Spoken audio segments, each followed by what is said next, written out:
નમસ્કાર મિત્રો, ફરી પાછા ચેપ્ટર 5ના રિવિઝનમાં આગળ વધીએ છીએ અને આજનો આપણો ટોપિક છે ફેરોમેગ્નેટિક પદાર્થ અથવા તો ફેરોમેગ્નેટિઝમ અને આ આપણો ચેપ્ટરનો લાસ્ટ ટોપિક છે. ત્યારબાદ આપણે નવા ચેપ્ટરનું રિવિઝન સ્ટાર્ટ કરીશું.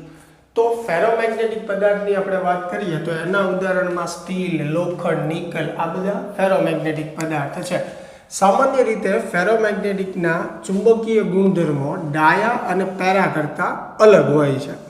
આપણે ડાયામેગ્નેટિક પદાર્થમાં વાત કરી કે એનો એક પરમાણુની મેગ્નેટિક મોમેન્ટ કેવી હોય છે? શૂન્ય હોય છે. પેરામેગ્નેટિક પદાર્થ જે છે એના એક પરમાણુને મેગ્નેટિક મોમેન્ટ હોય છે, પણ સમગ્ર પદાર્થ માટે જ્યારે આપણે વાત કરીએ તો દરેક પરમાણુની મોમેન્ટ અસ્તવ્યસ્ત દિશામાં હોય છે. હવે ફેરોમેગ્નેટિક પદાર્થની વાત કરીએ તો એમાં પણ દરેક પરમાણુ મેગ્નેટિક મોમેન્ટ ધરાવે છે. એટલે કે પેરામેગ્નેટિક પદાર્થની જેમ ફેરોમેગ્નેટિક પદાર્થમાં પણ દરેક પરમાણુ જે છે એ ચુંબકીય ચાર્જ માત્રા ધરાવે છે. પરંતુ અહીંયા ડિફરન્સ ત્યાં પડે છે કે ચોક્કસ વિસ્તારમાં રહેલા દરેક પરમાણુની મોમેન્ટ જે છે એ એક જ દિશામાં હોય છે. ફેરોમેગ્નેટિક પદાર્થની અંદર ચોક્કસ વિસ્તારમાં આવેલા દરેક પરમાણુની મેગ્નેટિક મોમેન્ટ જે છે એ સેમ ડાયરેક્શનમાં હોય છે, જેને આપણે આવી રીતે સમજી શકીએ છીએ. તો નિશ્ચિત વિસ્તારમાં જે પરમાણુઓ છે એની મોમેન્ટ એક જ દિશામાં છે, એટલે નિશ્ચિત વિસ્તારને નામ આપવામાં આવ્યું ડોમેન.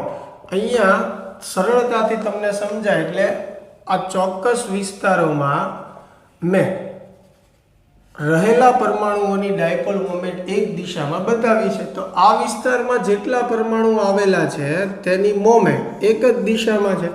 તો અહીંયા દરેક પરમાણુની મોમેન્ટ દર્શાવવાની બદલે હું અહીં જે છે એ ફક્ત આ વિસ્તારની મોમેન્ટ દર્શાવી દઉં કે આ વિસ્તારમાં જેટલા પરમાણુઓ આવેલા છે એ બધાની મોમેન્ટ આ દિશામાં છે.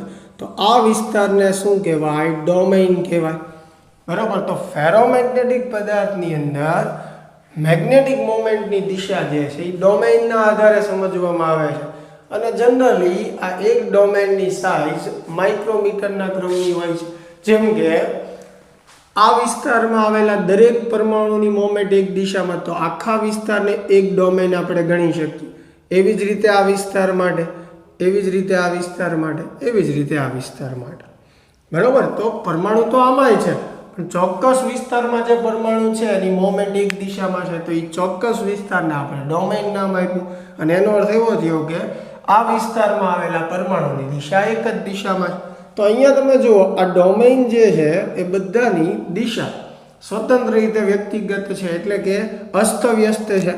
જ્યારે બધાની મોમેન્ટનો તમે સરવાળો કરશો તો એ નેટ મેગ્નેટિક મોમેન્ટ જે છે એ શું થશે? શૂન્ય થશે.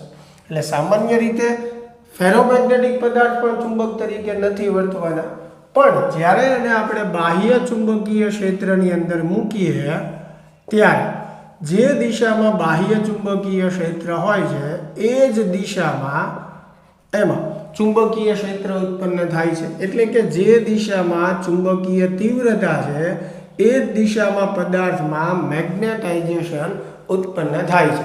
એટલે એમ અને એચ જે છે એ સમાન દિશામાં, અને અહીંયા ઉદ્ભવતું એમ જે છે એ પ્રબળ હશે.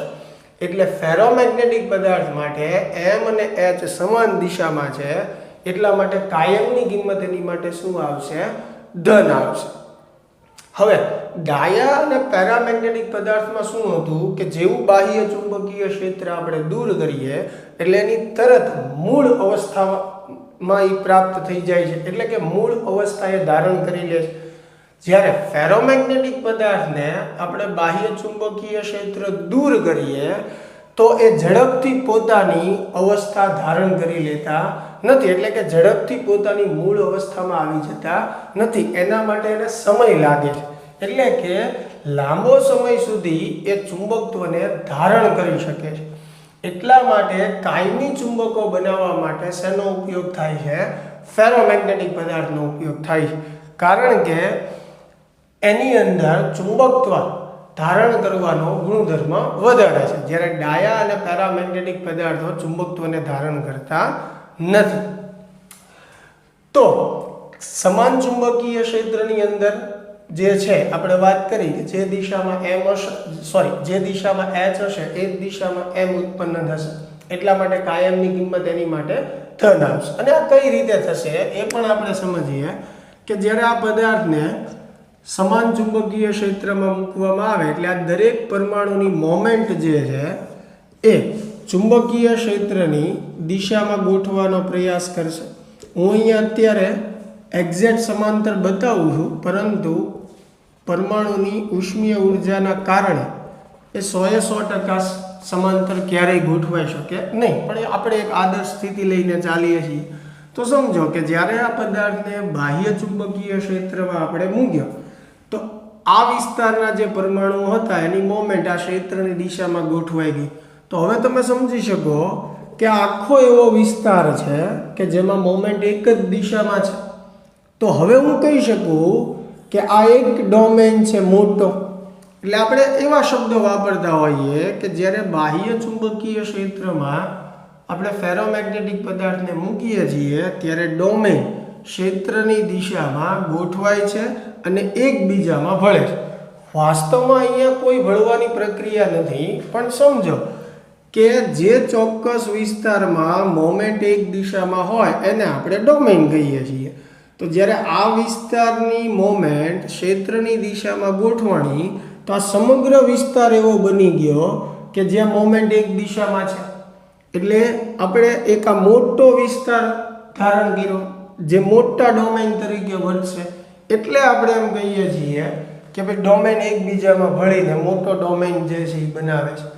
એવી રીતે આ બધા જે વિસ્તારો છે એની પણ મોમેન્ટ એક દિશામાં ગોઠવાતી જશે.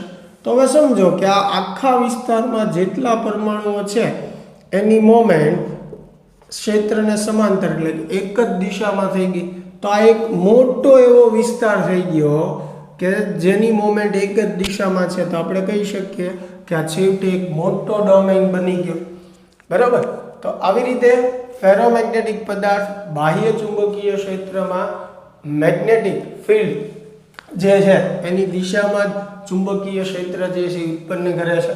અને ચુંબકીય ક્ષેત્ર દૂર કરીએ તો પણ ડોમેન તરત જ અસ્તવ્યસ્ત નથી થતા, એની માટે એને સમય લાગે છે. એટલે કે ફેરોમેગ્નેટિક પદાર્થ લાંબો સમય સુધી ચુંબકત્વને ધારણ કરી શકે. જે ફેરોમેગ્નેટિક પદાર્થો નું રિમેનન્સ વધારે હોય તેને હાર્ડ ફેરોમેગ્નેટ કહે છે, અને જેનું રિમેનન્સ ઓછું હોય એને સોફ્ટ ફેરોમેગ્નેટ કહે છે. જેમ કે નરમ લોખંડ જે છે એનું રિમેનન્સ ઓછું હોય છે, એટલે નાના ચુંબકો બનાવવા માટે નરમ લોખંડનો ઉપયોગ થાય છે.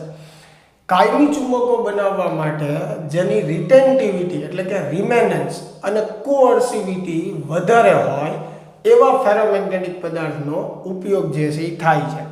ફેરોમેગ્નેટિક પદાર્થને જ્યારે અસમાન ચુંબકીય ક્ષેત્રમાં મૂકવામાં આવે ત્યારે તે પ્રબળ ધ્રુવ તરફ પ્રબળ આકર્ષી બળ અનુભવે છે. ફરીને કહું છું, ફેરોમેગ્નેટિક પદાર્થને જ્યારે અસમાન ચુંબકીય ક્ષેત્રમાં મૂકવામાં આવે ત્યારે પ્રબળ ધ્રુવ તરફ પ્રબળ આકર્ષી બળ અનુભવે છે. તો મિત્રો, ચેપ્ટર 5 ટોપિકની દ્રષ્ટિએ ખૂબ જ નાનું છે અને આપણે આની અંદર જે મહત્વના ટોપિકો જે છે એને સરળતાથી સમજવાનો અને એનો રિવિઝન કરવાનો પ્રયાસ કર્યો છે. આશા છે કે આપને આ રિવિઝન જે છે એમાં મજા આવતી હશે. મળીએ હવે નેક્સ્ટ વિડીયો લેક્ચરમાં એક નવા ચેપ્ટર સાથે.